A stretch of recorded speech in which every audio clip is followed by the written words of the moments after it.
Alright, what's good, y'all, man? So I just watched the Georgia versus Texas matchup, man. Ooh, boy, I tell you, this one had a lot going on. Did it not? I know y'all gonna come for me in the comments. I did take Texas to win this one, as everybody else did, right? And Kirby Smart said it post game. He felt disrespected. He felt like, everybody picked everybody else. The ref in that moment was against them. I did a tweet out about it. Like, it didn't make sense. You can't, once you make a call on the field, and the play is not reviewable, you cannot reverse the call. Now, it was the wrong call initially on the field because if you go look at the play, the wide receiver initiated the contact, right? So he's just at that point, protecting himself, and then he sees the ball come and gets an interception. So that was the call, nonetheless. But yeah, you can't change the field, and like Kirby said, it sets a bad precedent. It does, because if fans throw stuff on the field, then if it's a bad call, they can get what they want. Not a good precedent you set in there. We don't want that at all. So hopefully they get a review, and the refs can get better from it, because that's key. That's key. All right, let's go to the defense side of the ball, man. Let's give credit where credit is due. Jelon Walker had an outstanding game for the Georgia Bulldogs. 8 solo tackles, 3 sacks, 3 TFLs, and a fumble recovery. This defense was flying to the ball, and so was this guy right here. Now, I pointed out in the open, I thought it was going to be Anthony Hill Jr., with his versatility and what he can do on the football field. Georgia packed the punch. It meant more to him. They went out there and they showcased it. And Jelon Walker was a lot of the reason why. Now, I got to give a shout out to Michael Williams, man. He was also one of my first interviews when I first started in the industry way back when, man. He went to school down here in Georgia in high school. Enjoyed interviewing him, and did not know how big he was at the time. I just knew he was a USC commit. He balled in this one, man. Like 3 tackles, 2 sacks, had multiple forced fumbles in this one. This is a reason why he is probably considered a top 5 to top 10 draft pick in the 2025 NFL draft. Even though he has not played a lot, he is a game wrecker. We've seen it today. He was whooping Texas offensive line. And a matter of fact, Texas offensive line as a whole got whooped. Now, when you look at the defensive stats, and I want to stay on that level with Georgia, right? Other key players, KJ Bolden, Julian Humphrey, coming up big. They did lose a couple guys. Dan Jackson, who's going to be out for the first half against Florida as they go on a bye week now for the targeting penalty. Number 8, also for them, Aguero is going to also be out. But only 259 yards total in this game for Texas. I know you're going to be like, oh, well, Georgia only had 283. But peep this, 7 sacks for Georgia, right? 4 takeaways, 3 fumbles, and an interception, only 259 yards. The defense dominated. The first half performance, a complete shutout, 5 sacks. Look, bro, Georgia's defense was different. And I thought Texas was going to be that. And I thought like early on, Texas did a pretty good job keeping it close.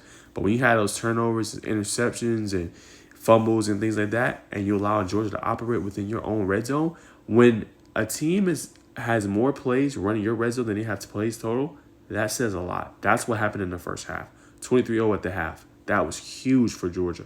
So I'm telling you, this is a team that, man, they operate on all 4 cylinders. You could feel they felt the sense of disrespect by everybody, and they weren't playing around. Georgia wasn't playing around.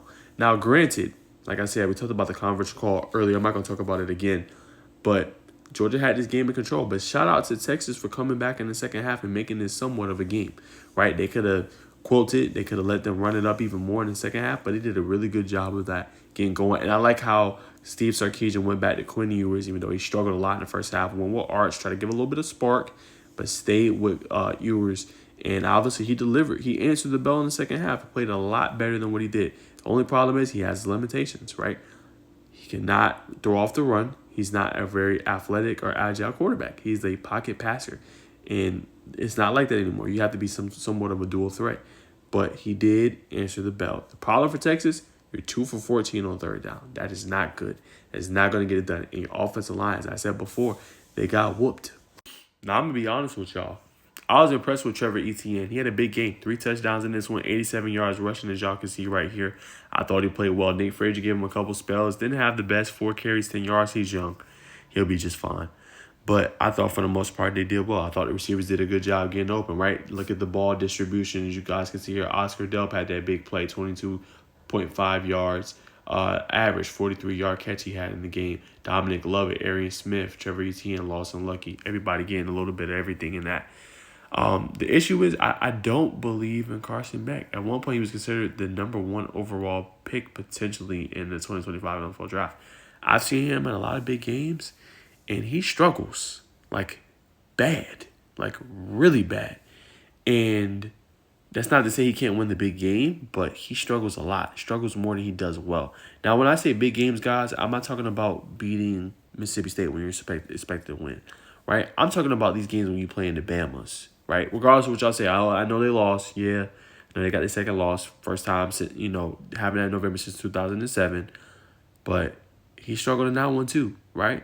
Didn't get going until later in the game, right? Texas, this game, he struggled. Let's be honest here. The defense just had a magnificent performance. It's a little concerning, and as a Georgia fan, I would be a little concerned because you're going to play in more big games, right? With that loss, that puts you in the driver's seat. Now the SEC is wide open, right? And guess who plays next week? LSU, Texas A&M at Kyle Field. Big game. Both are undefeated in SEC play. Somebody's walking away with a loss, right? And at that point, it's going to be LSU. LSU got to still play Bama, right? They still got to play some of these tough teams. So we are going to find out, you know what I'm saying? But he has to play better. And I mean like SEC championship games probably going forward, right? College playoff games going forward. That's a little concerning if I'm a Georgia fan about Beck. I ain't saying the kid can't play, but his performance in big games are concerning. Nonetheless, though, give credit where credit is due. Shout out to Georgia, man. Big time win. Georgia fans should feel good, pretty good overall. The question was going in the defense. They answered the bell. Even Coach said they felt embarrassed. They didn't show that tonight. They absolutely balled. Shut down this high explosive attack for Texas. We got Isaiah Bond back. Ryan Wingo had a struggling performance in this one. You got to give them credit. Now, if you're Texas, you'll low-key open up a little bit of can of worms because now your fan base is going to be more interested in seeing Arch. You've seen the roars that he got when he came in, right? Now, like I said, he got it together for Quinn Ewers, 2 touchdowns, 211 yards passing, but we need that earlier. Now, I know he's not going to rust off a little bit, had that obviously oblique injury, missed a month, but they ready for this kid Arch, and they believe in him. And he showed a little bit of that athleticism and what he could do with the ball in his hands.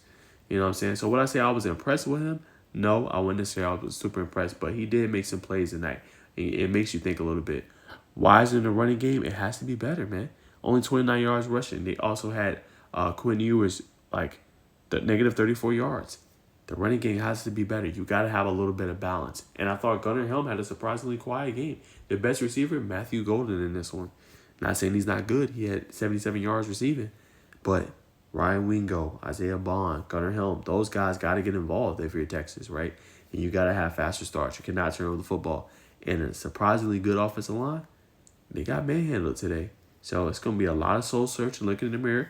Your title hopes is not in the balance, I don't think. I still think you're a top team. You're just going to have to rebound, and respond accordingly. That's going to be key for this Texas team. Can they do it? Sure they can. We're going to find out, though. You know what I'm saying? Because it's just kind of a smack in the mouth a little bit.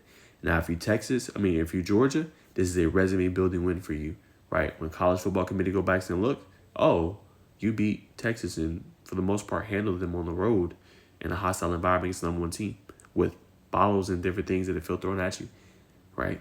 They're going to look at this and definitely raise the bar for this win. So it's huge for Georgia, you know what I'm saying, going forward. So, pretty good game besides the controversy that we talked about earlier. Thought Georgia handled it, played well, responded accordingly. 10-play, 89-yard drive after that touchdown that they had that cut this to a one-score deficit. And that's what Georgia does. I have to give them credit there. They do respond when their back's against the wall, when they're facing adversity. And that's the mark of a good team. So comment below, man. What's your thoughts on this big victory for Georgia on the road against Texas, right? Do you still believe in the Longhorns, Hook 'em Horns? Or do you believe in Dog Nation, Bulldogs, coming out on top later down in the season? We're going to find out, man. Great game, great win for Georgia.